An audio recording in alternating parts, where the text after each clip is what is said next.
I gotta be honest with y'all.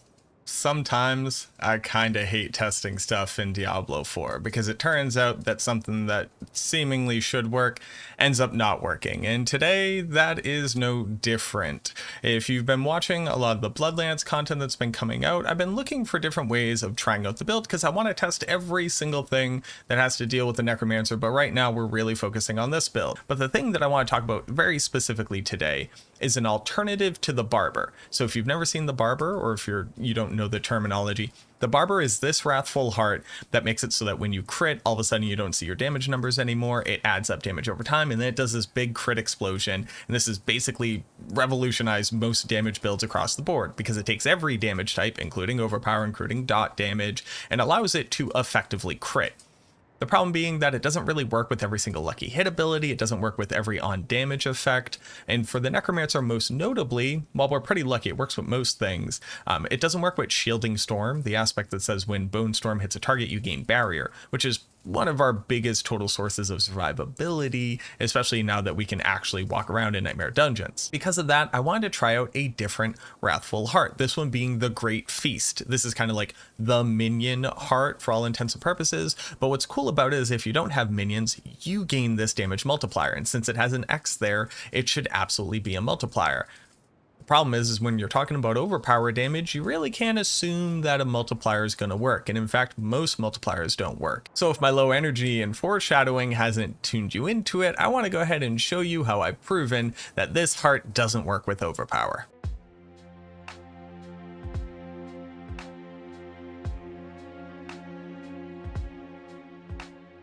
Now first, we gotta set up the test in general, because you can't just take my word for it. That's why we're currently having a naked Necromancer here while I'm wearing a heart and I'm wearing some boots. The only things that these are adding on to me is movement speed and survivability. It doesn't add a ton of maximum life on it or any overpower damage or nothing like that. We're using the level 1 starter scythe, so we're doing the minimum damage that we possibly could. On top of that, we're going to go ahead and remove our Overpower Sacrifice. We've actually removed from the skill tree, like I don't have Rathma's Vigor. We're not getting any weird interactions there. I'm never going to generate Fortify. I've removed every single glyph from my boards. And then on top of that, I'm going to go ahead and remove Bloodbath, the legendary node that increases our overpower damage as well, and remove the Dominate glyph. So other than some max life and some like raw stats here, we're not gaining any weird damage multipliers from our boards or anything like that. And then just to show you the character, we effectively have like the minimum amount of overpower that you would expect to have at this point, so 200 overpower damage. We have a little bit of all damage, which doesn't work with overpower. We have a little bit of damage while healthy, which again doesn't work with overpower, but then nothing else that really modifies our damage. And then just to show you what a base Bloodlance cast looks like right now against monsters in World Tier 1, so you can get an idea of what the base damage is, so you understand that that's not really a modifier either. Here's some wolves, here they are, and let me attack that wolf, and bam, we did 16 damage. That one dealt 17, 16 again, we crit for 30 damage, and then we overpower for 15,000 damage. So that's just to give you an idea of what the base damage looks like on the skill. It's effectively nothing. So to be able to test it, I had to have a ring that has basically the same stats of this, and luckily, one of the rings I'm already wearing kind of does. So this has 30 overpower and 814 maximum life. The critical strike chance doesn't matter, blood orb healing doesn't matter.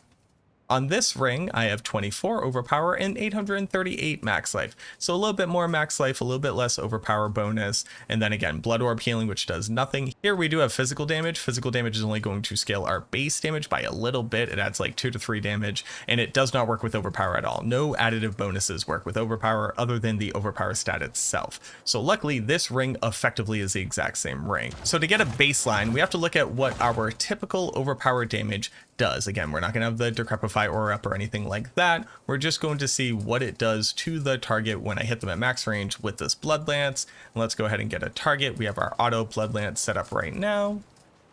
And our damage against this target was 20,149. Now that was a crit, so I just want to go ahead and get another one that's not a crit. Make sure I'm always at max life since that does scale our overpower, and then 20,246 as a crit again, hold on. And then there, 20,234. So let's go ahead and write down that number right there, 20,234. 20,234. And if you're asking, well, where are you typing this in, Mac? Well, we have a handy dandy spreadsheet, because you know I always have a spreadsheet when I'm playing this game. And what we have are some pretty simple calculations here. We have our base overpower damage.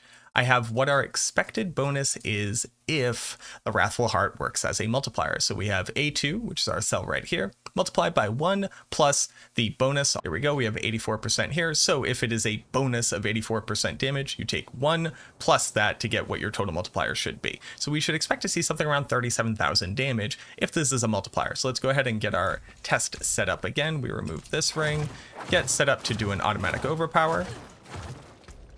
And then let's go ahead and get a target and toss on the ring. The issue here is that the ring does drain our essence, so I don't want to be messing around with having to get essence again. All right, we have this bird, toss on the ring, attack the bird, and we dealt 20,537 damage. So we have 20,537. Go ahead and zoom that out a little bit. So not quite the 37,000 that we were looking for. And that ends up being a 0.014% increase in damage. So this is the very small amount that it is modifying our base 20 damage. And that's about it. So obviously not a great start to what we expect this damage bonus to really be giving us on our build. And I could go ahead and end the video right there. It's just not a multiplier for Overpower. My only fear being, because you can't always just take one test as a setup and assume like that will work.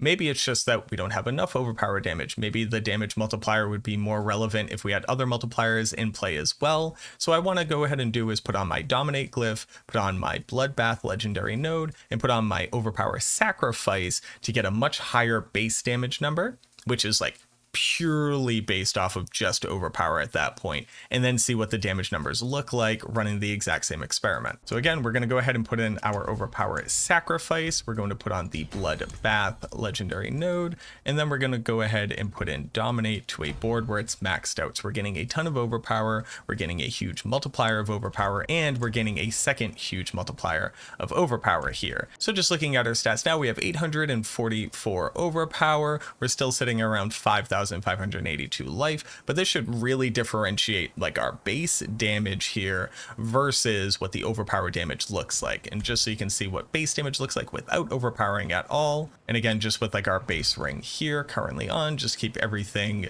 test worthy, keep everything synchronous here. We get our base damage, about 22 crit damage there, about 19 base damage. And then let's go ahead and get an overpower going, and we overpower for 92,248 damage. So a pretty marked increase there. We'll go ahead and jot that down. So we get 92,248, pretty big increase. Let's go ahead and get what our expected damage number would look like here. If this was working as a multiplier, we'd be expecting 169,000 top end damage. So let's go ahead and swap back out to our actual ring with the Great Heart on it and get the test set up. 2, 3, 4, 5, 6. I feel like the absolute worst count from Sesame Street. Go ahead and swap out the ring. And let's go ahead and get our damage number here.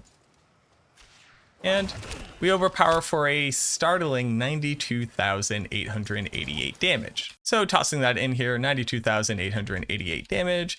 And our expected damage bonus versus our reality is pretty dismal there. So 0.0069% damage increase. So obviously here, once you have enough overpower damage stacked, it's much easier to see just how little of a difference this heart is playing into our total damage output. And it is clearly not a multiplier for overpower, which stinks sincerely. What sincerely stinks so much about this heart was that, like some other aspects in the game that actually do work with overpower, I was assuming that this would be a global multiplier. Since it's in a heart slot and it's not somewhere in our skill tree or in our paragon boards, it should act distinctly different coding wise. And I was really hoping that this multiplier would be occurring far enough along in the damage calculation for it to actually benefit overpower builds. In this season, while overpower builds haven't been nerfed at all and they have gotten some toys, again, most notably the Barber, but that just works with all damage types other than like applied bleed effects and things like that. I was sincerely hoping that we would be able to get at least something that would work for the overpower build that doesn't require us to build into this kind of janky half crit build where we care about activating this, and then since it can actually crit on itself, getting the extra damage from it. While blood builds feel good in season 1, the moment that these hearts drop, we are going to severely feel the decrease in power. Obviously in season 2, anything could happen. Hopefully before then, Overpower gets reworked in some way. But at the very least for right now, I think we can very clearly say the Great Feast doesn't work for this build. It seemingly will not work with Overpower at all. That stinks. I was hoping to find an alternative. We didn't, but at the very least I want to get this video out to people so that if you were doing your own theory crafting, that you didn't go ahead and waste moving around different hearts or gear slots trying to fit this thing into an Overpower build. Obviously this means it wouldn't work for Overpower like on the Barbarian or the Druid or anything like that. It just doesn't scale that damage type. So if you're a pure Overpower build like me, stay far clear of this heart. Let me know what you think. Do you feel like this really should be working for Overpower builds in general? I'd love to hear from you down in the comments. Also, if you haven't already, consider subscribing to the channel. It helps me out so much. I can't say how much I deeply appreciate everybody who has already clicked that button. If you haven't already, let me just go ahead and throw on some grandma shame here and be like, well, why don't you click the button? That's what grandmas sound like, I'm pretty sure. No, but sincerely, thank you so much for watching the content. I truly hope that it helped you, and I look forward to seeing you in the next video.